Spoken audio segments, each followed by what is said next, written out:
The plot revolves around the crisis of faith suffered by Father Lancaster Marin following the horrific events he witnessed during World War II.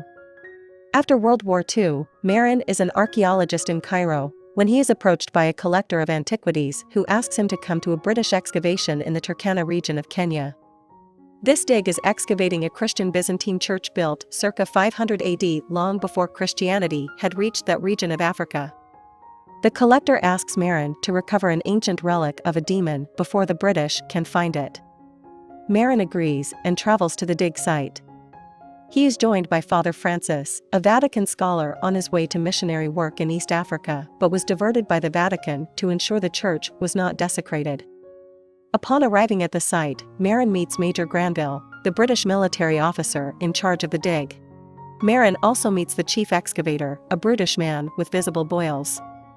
He meets Sarah, a doctor who spent time in a concentration camp during World War II and is haunted by what happened to her there. Marin's translator and guide are Chuma. In addition, Marin learns that the diggers are disappearing or leaving in droves because the local tribesmen fear the church is cursed.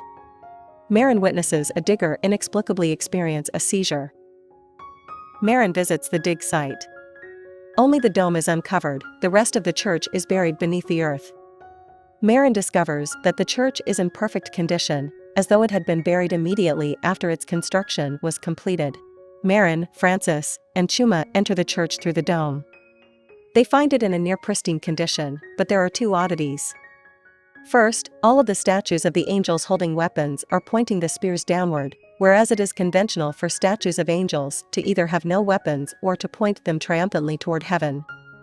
Marin and Francis deduce the sculptors were trying to depict the angels restraining something that was beneath the church. The second disturbing discovery is that someone has vandalized the church by ripping the enormous crucifix from its place on the altar and suspending it with Christ on the cross in an upside-down position, which is considered heresy. Marin is determined to learn more about the archaeological dig and asks to consult with the lead archaeologist, Monsieur Bessayon. Sarah tells Marin that Bessayon went insane 3 weeks earlier and was transferred to a mental hospital in Nairobi. Marin visits Bessayon's tent at the dig site and sees dozens of drawings of the same thing, the demon artifact the collector had asked Marin to find. Marin then travels to Nairobi to visit Bessayon. But when he enters Bessayon's room, he discovers Bessayon has carved a swastika on his chest and is speaking through demonic possession in the voice of the sadistic SS commander who tormented Marin during the war. As Marin registers these events, Bessayon slashes his own throat after saying he is free. Father Gianetti, warden of the asylum, speculates that Bessayon was not possessed but rather touched by a demon, which drove him mad and eventually to suicide. Marin is very skeptical, but before he returns to the dig site, Father Gianetti gives him the volume of Roman rituals to use in exorcism, although Marin claims he will never use them. Upon returning to the village, strange events continue. A local boy is attacked and killed by hyenas that seem to continuously stalk the dig, night and day. His younger brother, Joseph, enters a fugue state after watching his brother ripped to pieces. Marin begins to suspect that something evil lies in the church and is infecting the region. There are stories of an epidemic that wiped out an entire village. However, when Marin, growing suspicious of these rumors, digs up one of the graves of the supposed victims of this plague, he discovers it is empty.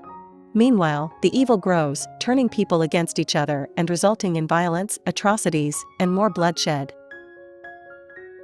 Father Francis reveals to Marin that the builders of the church never meant it to be recorded in Vatican documents. However, a vague reference to it was recorded, leading to its subsequent discoveries in the 19th and 20th centuries.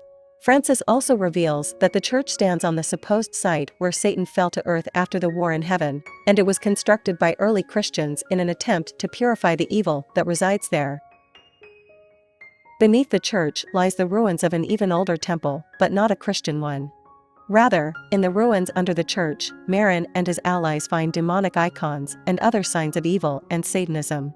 This land is where he first encounters the demon that calls itself Pazuzu, which he will encounter again in The Exorcist. This is the demon that brushed Bessayon, driving him insane, and Joseph, making him ill. At the end of the movie, the dig's doctor, Sarah, turns out to be the possessed individual and has the demon exorcised from her in the tunnels below the church but dies. Dr. Marin and Joseph emerge from the church, once again buried in the sand, and history has repeated itself. 50 and 1500 years ago, everyone at the site was killed by an evil presence from the church, except for one priest. Now, only Father Marin and the little boy are left as the British soldiers and the local tribes have annihilated each other. Marin returns to Rome and meets with the collector at a cafe, explaining he was unable to find the relic. The collector replies, "But you found something, didn't you?" As he leaves, Marin is revealed to be wearing a collar and is now a priest again, having regained his faith in God, after defeating the demon with holy exorcism rituals.